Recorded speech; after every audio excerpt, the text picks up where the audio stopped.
भंग का रंग जमा हो चकाचक, फिर लो पान चबाए। अरे ऐसा झटका लगे जिया पे, पुनर्जन्म हुई जाए। ओ खई के पान बनारस वाला, ओ खई के पान बनारस वाला, खुल जाए बंद अकल का ताला। फिर तो ऐसा करे धमाल, सीधी कर दे सबकी चाल। ओ छोरा गंगा किनारे वाला, ओ छोरा गंगा किनारे वाला। हाँ, वेलकाम टू टक ঝাল মিষ্টি উইথ ইপসিতা। আর আমি ইপসিতা, এখানে নো গালাগালি, নো কিস্তি, অনলি মস্তি। তো খুব মজা করে আজকে গানটা গাইলাম, খুব মজা লাগলো। তো আপনারা ভাবছেন কি জন্য, কিসের জন্য? না না, বুঝতেই পেরে গেছেন। বানারস ছোড়া গঙ্গা কিনারেওয়ালা, বানারসি পান, এই সম্পর্কে কথা হচ্ছে। তো এখন বানারসে কি আছে? তো অবশ্যই আমাদের টিন হয়েছে, তো টিনের ভিডিও দেখলাম, সেটা নিয়ে ভিডিও করব। তো এই গানটা কেন গাইলাম অবশ্যই বলছি। তো আজকে সবার আগে শুরু করি, যে শুরুর থেকে যখন শুরু হলো, তো বললো আমরা তো কাশিতে রয়েছি আজকে, আগের দিন থেকেই আপনারা দেখেছেন। তো এখান থেকেই এখন মানে আগের ব্লগে আপনারা দেখেছিলেন যে এখানে আমরা আছি। এবার আমরা সকালবেলা মানে যাব পুজো দিতে। তো কেউ রাত্রে ঘুমায়নি, ও আগের দিনই বলছিল যে প্রমোশন ভিডিও করতে হবে, আর কেউ আমরা ঘুমাবো না, একেবারে লাইন দিতে হবে, লাইন দিয়ে পুজো দিতে হবে, সেই জন্য সবাই জেগে থাকবো। তো যারা জানেন না, কাশী আর বারাণসী একই। হ্যাঁ, মানে কাশী হচ্ছে পুরনো নাম, আর বারাণসী হচ্ছে নতুন নাম, জায়গাটা একই। তো সেখানে হচ্ছে গিয়ে বললো যে ওরা যাবে 3টের সময় থেকে লাইন দিতে। তো 3টের সময় থেকে লাইন দিয়ে যাওয়ার যখন ওরা বেরোলো, তখন কে বললো যে যাচ্ছে হচ্ছে, ও যাচ্ছে, ওর মা যাচ্ছে, আর আমাদের ধানি লঙ্কা যাচ্ছে। আমাদের যিনি ঠাকুমা, ঠাম্মি কিন্তু যাচ্ছেন না। কেন? কারণ ঠাম্মি যাচ্ছে না, ঠাম্মি যাবে না, সেই জন্য। তো যাই হোক, সবার আগে একটা কথা বলবো যে ওরা মন্দিরে যাচ্ছে কি করে? এখানে যে একমাত্র টিন ছাড়া কারোরই তো মন্দির যাওয়ার কোনো কথা নয়। এর আগের দিনেও কিন্তু বুদ্ধগয়াতে এমনি যত মনেস্ট্রি আছে, প্যাগোডা আছে, সেগুলোতে ঘুরতে পারে, কিন্তু যেখানে পুজো দেওয়ার বিষয় থাকে সেখানে কিন্তু ওদের যাওয়া উচিত নয়, দর্শন করাও উচিত নয়। কারণ ওদের কিন্তু কাল অসুর চলছে। আপনারা ভালো করেই জানেন যে এই আমাদের অশুভ শক্তি নিজে মহান সাজবে বলে দুষ্টুর থেকে তার মায়ের মুখাগ্নি করার অধিকার ছিনিয়ে নিয়ে সম্পূর্ণ নিজের কাঁধে সব দায়িত্ব নিয়ে নিয়েছিল। কেন? কারণ সে তো বাড়ির বড় ছেলে। দুষ্টুর মা প্রচণ্ড ভালোবাসতো, তাকে নিজের ছেলের মতো মনে করতো। সম্পর্কে বৌদি হলে কি হবে, নিজের ছেলের মতোই মনে করতো। তো সেই ছেলে দায়িত্ব নিয়েছে, তো তার দায়িত্ব যখন ছেলে নিয়েছে, অটোমেটিক্যালি সেই দায়িত্বটা ওদের পুরো পরিবারের ওপর চলেছে। তার মধ্যে কে? অমাবস্যা দেবী, কারণ তিনি স্ত্রী। স্বামীর যা দায়িত্ব কর্তব্য তার আধা বহন করার কাজ কিন্তু অমাবস্যা দেবীর। আর তার সাথে সাথে ওনার ছেলের বউ, কারণ তারাও কিন্তু সমগোত্রীয়, তারা একই গোত্রের, একই বংশের। তো তাদেরও কিন্তু এই 1 বছর ধরে এই নিয়মটা পালন করার কথা যে কোনো রকম কোনো শুভ অনুষ্ঠানে, শ্রাদ্ধা অনুষ্ঠানে, কোনো জায়গায় কোনো খাওয়া দাওয়া করা উচিত না, আর মন্দির দর্শন করাও কিন্তু উচিত না। তো সেখানে ওরা যেটা করছে, যে জিনিসটা করতে বেরিয়েছে, সেটা টোটালি কিন্তু অনাচার। মনে আছে, আমি আগেও কিন্তু বলেছিলাম যে এই ধরনের অনাচার যারা করে না, তাদের কিন্তু তাদের কুণ্ডলিতে, তাদের পুরো পরিবারের উপরে কিন্তু অনেক রকম অনেক কিছু মানে ছায়া চলে আসে। যেমনই যে বলেছিলাম, কাল সর্পদোষ আসতে পারে, আরও অনেক অনেক অনেক জিনিস যেগুলো আর কি হয়, সেগুলো কিন্তু আসতে পারে। তো যাই হোক, সেখানে যেটা করছে, যেটা চলছে, এটা সম্পূর্ণ অনাচার। ওদের মধ্যে শুধুমাত্র টিনেরই কিন্তু পুজো দেওয়ার অধিকার আছে, কারণ টিনের এখনো লিগালি হয়নি, কি যেন বলে, ডিভোর্স হয়নি। আর তাছাড়াও ওর আবার শোনা গেছে যে তার মধ্যেই আরেকজনের সাথে গোত্রান্তর কিন্তু হয়ে গেছে, যেটা কিনা মন্দিরে আমরা শুনি। তো যাই হোক, ও যে কোনো একজনের, হয় এই কুলের নয় সেই কুলের, যে কোনো কুলের, কিন্তু ওদের কুলের নয়, ওই চাক ফ্যামিলির কিন্তু নয়। তো সেক্ষেত্রে একমাত্র ওর অধিকার আছে, ওর যদি পুজোটা, সেটা কিন্তু বৈধ। বাদ বাকি এদের সবার কিন্তু পুজো দেওয়া উচিত নয়। কিন্তু সেখানে কেন ওরা পুজো দিতে গেল বা দর্শনও করতে গেল আমি জানি না। পুজো আমার যতদূর দেখলাম যে ডালা একটাই নিয়েছে, যদিও একটা ওই বাক্স বা একটা যে ওই যে চুপড়ি যেটাকে বলে, তার মধ্যে করেই, ট্রের মধ্যে করেই অনেক পুজোই দেওয়া যায়, কিন্তু দেখলাম যে একটাই মনে হলো ডালা নিল। তো হয়তো টিনই শুধুমাত্র দিচ্ছে, বাট ওরা গেছে মন্দির দর্শন করতে, সেটাও কিন্তু উচিত নয়। এই মানে কাল ওষুধ চলাকালীন সেটাও কিন্তু করা একেবারে উচিত না, এটা মহা অনাচার। তো যাই হোক, ওরা যখন পুজো দিতে ঢুকছিল তখন বোঝা যায়নি, কিন্তু যখন বেরিয়ে এসছে তখন বোঝা গেছে যে পুজো কিন্তু দিয়েছে, আর এরা দুজনেও দিয়েছে। কারণ হাতে দেখলাম প্লাস্টিক দুটো ছিল, দুটো ডালার আলাদা আলাদা প্লাস্টিক করেছে, আর প্রত্যেকেরই মাথায় কিন্তু তিলক ছিল। তো পুজো দিতে দিয়েছে তবেই না তিলক দিয়েছে, তাই না? যারা পুজো দেবে না তারা তো তিলকও করতে দেবে না, কারণ যদি মনে করে যে এটা অনাচার বা অধর্ম, তাহলে তো সেটুকুও করবে না। তো ওরা আচার অনাচার ধর্ম অধর্ম সব কিছুর ওপরে, এরা নাকি ব্রাহ্মণ ফ্যামিলি, ভাবতে পারেন? ব্রাহ্মণ, তার উপর পুরোহিত। পুরোহিত কারা? পরের হিতে যারা কাজ করে পুরোহিত, মানে আমি তো ব্রাহ্মণ নই, যে ব্রাহ্মণরা পুরোহিত তারা কি হয়, যে আমি তো ব্রাহ্মণ নই, যারা অন্যান্য যারা থাকে তারা ব্রাহ্মণ নয়, তাদের হয়ে যারা ভগবানের কাছে বার্তাটা পৌঁছে দিচ্ছে, তার বাড়িতে পুজো করছে, মানে তার সংকল্প সমস্ত কিছু ভগবানের কাছে পৌঁছে দিচ্ছে, পৌরোহিত্য করছে, পরের হিতে কাজ করছে, সেই রকম ফ্যামিলি। কারণ ওদের কিন্তু লাইফা দেখেছি আমরা পুরোহিতের কাজ করে, জানি না ওর অশুভ শক্তি করতো কিনা, বাট লাইফাকে তো দেখেছি পাড়ার পুজোতে পুজো করেছে, পাড়ার দুর্গা পুজোয় পুজো করেছে। তাহলে সেই রকম অনাচারী ফ্যামিলিকে কি করে পুজোর দায়িত্ব দেওয়া হয় আমি বুঝতে পারি না। এইরকম অনাচারী ফ্যামিলি, তোরা যখন পারবি না, তোরা যখন নিষ্ঠা ভরে কোনো জিনিস করবি না, তাহলে কেন সেই দায়িত্ব নিয়ে? শুধুমাত্র আমি বলেছিলাম না যে কন্টেন্টের জন্য আর নিজেদের ভালো সাজানোর জন্য হামলে পড়ে এই অশুভ শক্তি আর তার মেয়ে, এরা দুজনে এরা সব মিলিভাগাত করে ওটা করেছিল যে আমরা করি জিনিসগুলোকে দেখাবো, অনেক পয়সা হবে, অনেক রেভিনিউ হবে, লোকে সবাই দারুণ বলবে। তো দেখলেন, যারা সত্যি মন থেকে যদি এটা করতো তারা কখনো তারা মাথায় রাখতো যে না, আমরা জিনিসটা করবো না, আমরা তো ওই দায়িত্বটা নিয়েছিলাম। আমরা যখন মুখাগ্নি, আমাদের বাড়ির প্রধান যে সে যখন মুখাগ্নি করেছে, সে যখন শ্রাদ্ধের কাজটা করেছে, প্রধান কাজটা করেছে, আমাদের এটা মানা দরকার, বাট এরা মানছে না। বুঝতে পারছেন এরা কি ধরনের অধার্মিক আর কি ধরনের এরা অনাচারী। তো যাই হোক, পুজো দিতে গেল, ঘুরছে বেড়াচ্ছে, কিন্তু যেগুলো আসল সেগুলোই কিন্তু বলছে না। মানে একটা জায়গায় গেছি সেটা সম্পর্কে কিছু বলা, একটা ব্লগারের কাজ কি, সেটাই তো না। তো সেরকম কিছুই করছে না। তো পুজো দিয়ে যখন বেরোলো দেখলাম বেশ অনেক মানে সকাল সকাল হয়ে গেছে, কারণ ওরা ভোর ভোর লাইন দিয়েছিল আর সকাল হয়ে গেছে। তো সেখানে যখন ডালা যখন দিচ্ছিল, টাকা পয়সা দেখলাম কিন্তু আমাদের এই অমাবস্যা দেবীর কাছেই রাখা আছে, সেই টাকা পয়সা সমস্ত মেটাচ্ছিল। আর ওরা যেদিন পুজো দিতে গেছে সেই দিন কিন্তু ওদের ওখানে হোলি মানানো হচ্ছিল, বারাণসীতে হোলি মানানো হচ্ছিল। তো সেখানে সবাই একে অপরকে রং লাগাচ্ছিল, আবির দিয়ে খেলছিল। তো যেই দোকান থেকে ডালা নিয়েছে ওরা, সেই দোকানেই দেখলাম সেই ছেলেটি, তাকেও রং ফং মাখানো হয়েছে। তোরা বললো যে আজকে তো এখানে হোলি, আমরাও হোলি খেলবো বলে একটু আবির কিনছিল। তো সেখানে একটা জিনিস লক্ষ্য করে দেখলেন, সেই আবির ফার্স্টে কিনে অমাবস্যা হাতে নিয়ে সে সবার আগে তার বৌমার গালে এরকম করে লাগিয়ে দিল রং। আপনাকে যখন কেউ রং মাখায়, গালে মাখাক বা যেখানেই মাখাক, আপনি কি করবেন? যে রং মাখাবে আপনি তো তাকে পাল্টা রং লাগাবেন, তাই তো? কিন্তু এখানে এই অমাবস্যার বৌমা কি করলো, মানে আমাদের ধানি লঙ্কা, সে সোজা হাতে রং নিয়ে যে ছেলেটির দোকান থেকে সব জিনিসপত্র কেনাকাটি হচ্ছিল, ওর কাছে সে পরপুরুষ, সেই পরপুরুষের গালে আগে হাত দিয়ে রংটা লাগিয়ে দিল। কেন? যদি রং লাগানোর যে লাগিয়েছে, তোর শাশুড়ি তোকে লাগিয়েছে রং, তুইও তো শাশুড়িকে পাল্টা রং দে? না না না না না না, সোজা ওখানে একটা সুন্দর নধরকান্তি পরপুরুষ রয়েছে, তাকে ছেড়ে আর শাশুড়ির ওই খসখসে গালে কি আর মাখাতে ইচ্ছা করে রং? কর্মা কোথায় যাবে? কর্মা ঠিক তার আসল রং দেখাবে।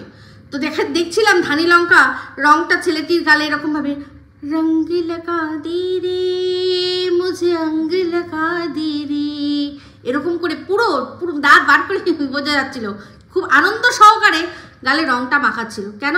ওখানে ননদ ছিল, শাশুড়ি ছিল, তাদের দেওয়া যেত না? আরেকজনও তো ছিল, যাকে কিনা ওই প্যাগোডার মধ্যে ভালো করে মাপছিল, যে কিনা ফটো তুলছিল। আরে আমাদের টিনের যে গামলার যে ফোকলা, সেও তো ছিল, তাকেও তো রংটা মাখাতে পারতো না। সব ছেড়ে একজন অপরিচিত পরপুরুষের কাছে দৌড়ে গেছে। এর থেকে বোঝা যায়, এর থেকে মানুষের বোঝা যায়। তো আর এই আমাদের ধানি লঙ্কা বৌমনি, এ হচ্ছে এমন জিনিস না, এই যে অমাবস্যা সারাক্ষণ ওকে মুঠির এরকম মধ্যে ধরে রাখতে চায়। তো যখনই ও রিলস বানায় দেখবেন পাশ থেকে অমাবস্যা এরকম এরকম করে রিলস ও যা যেটা করছে সেটা ইমিটেট করার চেষ্টা করে, ওর সাথে সবসময় রিলসে থাকার চেষ্টা করে। বোঝা যায় যে এই ধানি লঙ্কার কিন্তু সেটা পছন্দ হচ্ছে না, একদম পছন্দ হচ্ছে না। ও নিজের মতো করে রিলস করতে চায়, কিন্তু ওর ফোনটাকে সবসময় নজরদারিতে রাখবে বলে অমাবস্যা সারাক্ষণ ওর সাথে চিপকে থাকে, যেটা কিনা একেবারেই ওর পছন্দ না। আর এই যে ধানি লঙ্কা বৌমনি, ও হচ্ছে বালিকে যত চেপে রাখা হয় তত কি হয়, চারপাশ থেকে হাত থেকে চতুর্দিক থেকে বেরিয়ে যায়। তো এও এরকম একদিন বেরিয়ে যাবে, কারণ এমনিতেই আমরা লাইফার সম্পর্কে জানি যে যতবারই লাফাক না কেন বেশিক্ষণ লাফাতে পারে না। আর এ তো একেবারে টাকটুকরা লাগবে, টাকটুকরা, ঠিক আছে। তো এই হচ্ছে, এই জিনিসটা ভীষণভাবে চোখে লাগলো। আর হবারই আছে, এটা হবেই। যে কিনা নিজের মেয়েকে রাশ টানতে পারেনি, যে মেয়ের ওপর রাশ টানতে পারেনি, সে বৌমার ওপর কি করে রাশ টানবে, দেখবো। সমস্ত দেখবো, তো খুব শীঘ্রই দেখবো। তো যাই হোক, দেখলাম ওরা যখন বেরোচ্ছিল কোথা দিয়ে যাবে, সেটা নাকি বলার জন্য কোনো লোক নেই। এই সোনাই বলেছিল যে আমিও যাব, কিন্তু পরবর্তীকালে সে ল্যাং মেরে দিয়েছে, দেয়নি। যাবে কেন? সোনাইয়ের মানে সাথে পালমিকে নিয়ে গেছে না, তো পালমির সাথে সময় কাটাবে নাকি ও ওদের সাথে দৌড়াবে? তো সেই বলেছে তোরা যেতে পারলে যা। তো আমাদের টিম সে সাথে আমাদের কুলি নাম্বার 1 ফোকলাকে নিয়েছে ঠিকই, কিন্তু তার তো কথায় বিশ্বাস করে না। সেই জন্য কি করবে না, ওখানে একজন পুলিশ কাকুর কাছ থেকে জানতে চেয়েছে যে গেটটা আমরা কোন দিক দিয়ে যাব। তো বলি আমি ভাবছিলাম টিমকে জিজ্ঞাসা করি, বলছি পুলিশ কাকুকে বলেছিলে, পুলিশ কাকু জানো তো আমার বাবারও না বসিরহাটে পোস্টিং, আমার বাবা অশুভ শক্তি, সেও কিন্তু আপনার মতো পুলিশ, বলেছিলে কি? তো যাই হোক, দেখলাম যে পুজো টুজো দিয়েছে, এরা সবাই পুজো দিয়েছে। আর শুধু ঠাম্মি কেন যায়নি? এবার আপনাদের মনে এটা আসে না যে কি ব্যাপার, ঠাম্মি কেন গেল না? এই যে এই ওদের যেহেতু কাল অসুখ চলছে সেই জন্য? একদম না।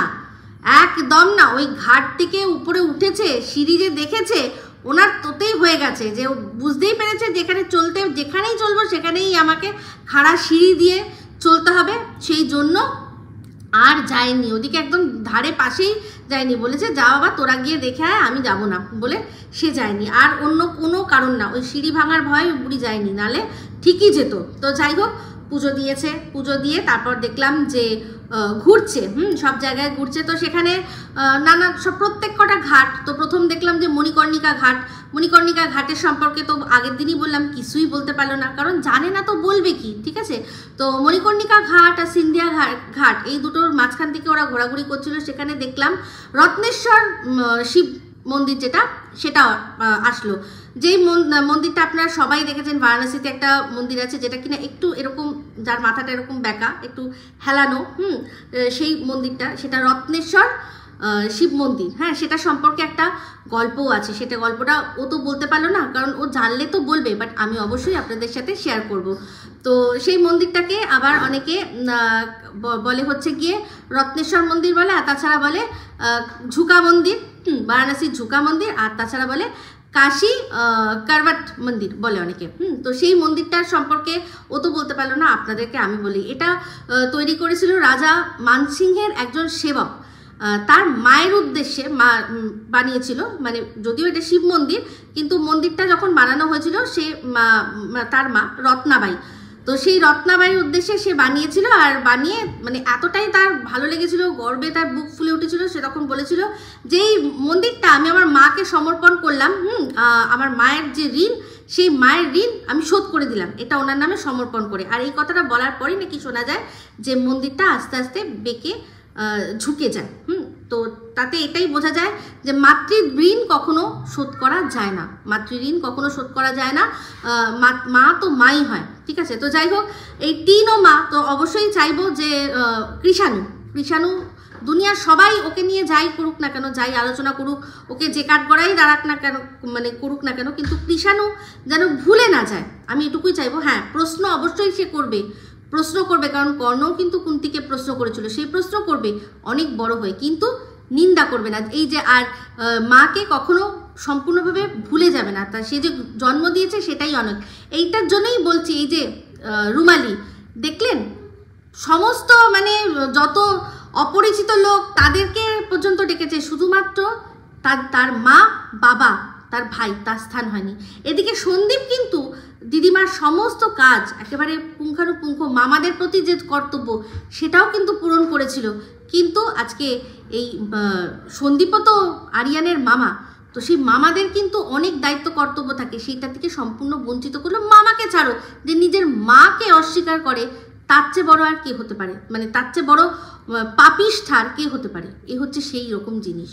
আমি আগের দিনই বলেছিলাম, যে বললো না হোস্ট সামলেছি জবের থেকে শুনেছি যে দিদিমা এটা সবসময় বেশি পড়েছে। কারণ এই যে মসিজি আছে না, তো মসিজি এটাই বলেছে যে তুই না কোনো বড় ধরনের কোনো গয়না আছে সেটা নিজে বলছে, নিজের মেয়েকে হয়তো দিয়েছে, বলছে এটা ওকে দিয়ে দে ভাই, এটা তো দিদিমা এটা পড়তোই না, এটাকে পছন্দই করতো না, এই বড় সড়ো নিয়ে তুই কী করবি? এই ছোট ছোট কান পাশাগুলো না তো দিদিমা সব সময় পরে থাকতো, বুঝলি, তো এটা তুই নেই। এরকমভাবে ওকে বুঝিয়ে ছোটোর থেকে একেবারে মাথা চিবিয়ে শেষ করেছে। যেমন কিনা বুঝিয়েছে যে মা নাকি ছেড়ে দিয়েছে, মেয়ে বলে তাই ছেড়ে দিয়েছে।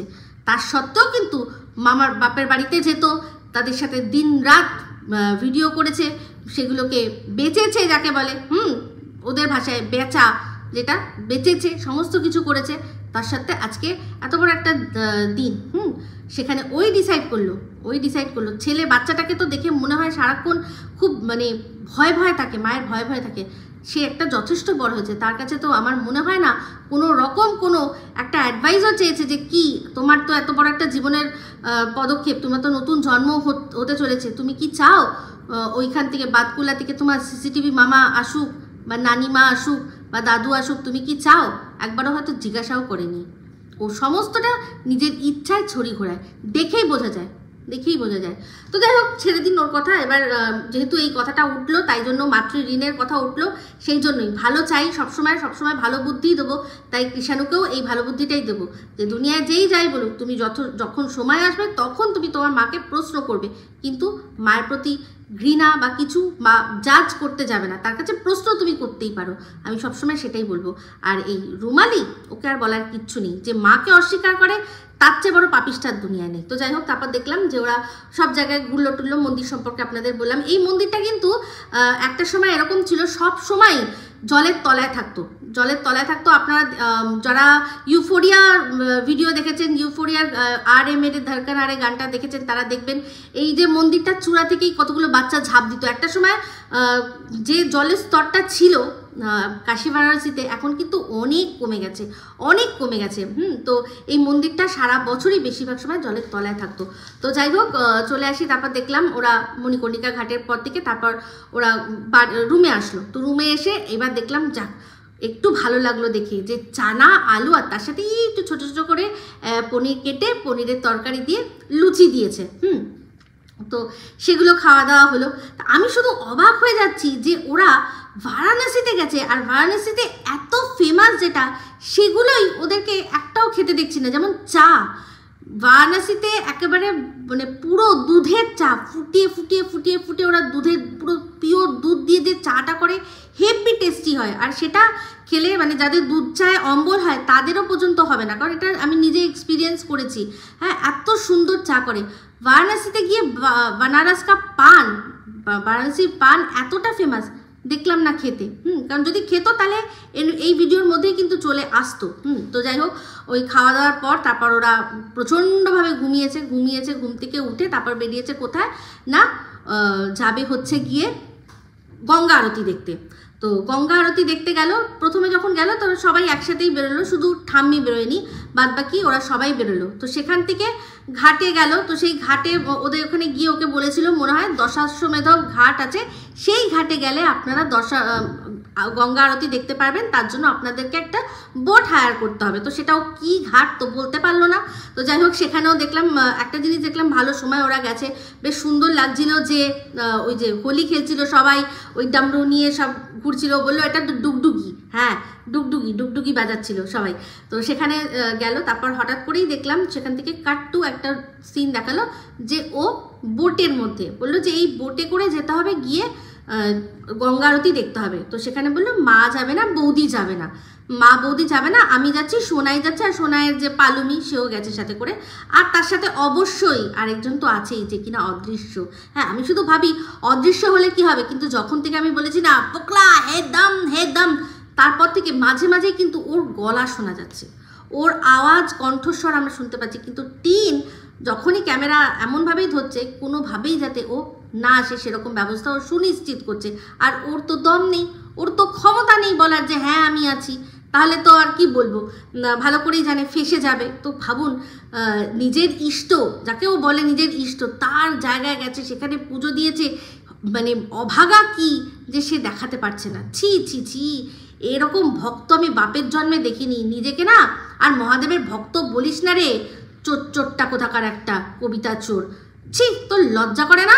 আমার লজ্জা লাগে, তুই নিজেকে কি করে মহাদেবের ভক্ত বলতে পারিস রে? এরকম চোরের মতো মুখ লুকিয়ে বা দর্শন করেছিস বাবা বিশ্বনাথের। ছি ছি ছি ছি ছি, মানে ও বাবা বিশ্বনাথের লিঙ্গ হচ্ছে 12টা জ্যোতির্লিঙ্গের মধ্যে একটা জ্যোতির্লিঙ্গ, সেই জ্যোতির্লিঙ্গ তুই দর্শন করলি, সেখানে বুক ঠুকে বলতেও পর্যন্ত পারছিস না যে হ্যাঁ আমি দর্শন করেছি। ছ্যা ছ্যা ছ্যা ছ্যা ছ্যা ছ্যা, চোর কোথাকার, চোরটা। তো যাই হোক, চোরটা চিটিংবাজ, তো চিটিংবাজও আবার, তো আবার চিটিংবাজ, মানে জামা কাপড় তো তোর নেই, ওই যে চিটিংবাজি করে জামা কাপড় নিয়েছিল সেই 2-1টা জামা কাপড় পরেই ঘুরঘুর করছিস। এদিকে টিন প্রত্যেকটা জায়গায় একটা করে নতুন জামা বার করে করে পরছে, নিজে পরছে, নিজের বৌদিকে পরাচ্ছে, নিজের মাকে পরাচ্ছে, সবাইকে পরাচ্ছে। শুধু তুই দেখ, তোকে শুধু জামা কাপড় পরাবে না, তোকে একদম জামা কাপড় পরাবে না, তোর জামা কাপড় পরার মানে কাজই নেই, তোকে জামা কাপড় পরে ওর কোনো লাভই নেই, সেই জন্য পরে নেবে, বুঝলি? তো যাই হোক, দেখলাম যে ওরা ওখান থেকে আরতি দেখতে গেছে। তো ওরা 3জন, আর আরেকজন যে আছে সে তো আছেই। তো সেখানে আরতি ফারতি করলো, মানে দেখলো, দেখে তারপর ফিরলো। রুমে যখন ঢুকলো তখন দেখলাম যে ওর মা মানে অমাবস্যা দেবী সমস্ত কিছু গুছাচ্ছে। তো আগের দিন ভিডিওর মধ্যেও কিন্তু, আগের দিন যখন ওরা ওদের রুমটা দেখিয়েছিল, সেদিনও বারাণসীতে প্রথম, সেদিনও কিন্তু ওই যে নীল একটা ব্যাগ আছে না, যেটা ল্যাপটপ ব্যাগের মতো দেখতে, সেটা কিন্তু দেখা গেছে। ওর বৌদি যখন চুল আশ্রাচ্ছিল, দাঁড়িয়ে দাঁড়িয়ে ড্রেসিং টেবিলে চুল আশ্রাচ্ছিল, তখনও কিন্তু ওই ব্যাগটা ওখানে ছিল। তো আজকেও কি ভুল করে সোনাইয়ের ব্যাগ ওদের ওখানে চলে গেছিল? এটা হতে পারে। তো এটা কবিতা চোরের ব্যাগ, খুব ভালো করে আমরা বুঝতে পারি, যারা বোঝেন আমরা বুঝতে পারি। তো যাই হোক, সেখানে দেখলাম যে ওর মা গুছাচ্ছিল, বেশ পরিবেশটা দেখলাম থমথমে, বেশ থমথমে। আর ওর ঠাম্মি যেরকম শুয়ে থাকে শুয়েছিল, আর ধানি লঙ্কা মুখ গুজে ফোনের মধ্যে পড়ে রয়েছে। টিন এত কথা বলছে, কোনো উত্তর দিচ্ছে না, কোনো রকম কোনো উচ্চবাচ্য কিন্তু করছে না। তো এবার আপনাদের মনে হতে পারে যে এই যে গেল, এই যে সন্ধ্যা আরতি দেখতে গেল, গঙ্গা আরতি দেখতে গেল, ওর মা আর ওর বৌদি কেন গেল না?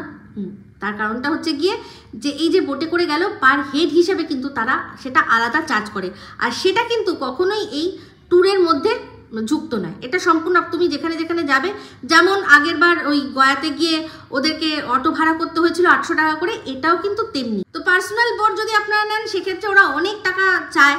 এবার সেখানে পুরোটা বার্গেনিং, আপনি কত ভালো বার্গেনিং করতে পারেন সেটার ওপর আপনাকে ডিপেন্ড করে, আর তার উপর ডে অনুযায়ী ওদের চেঞ্জ হয়।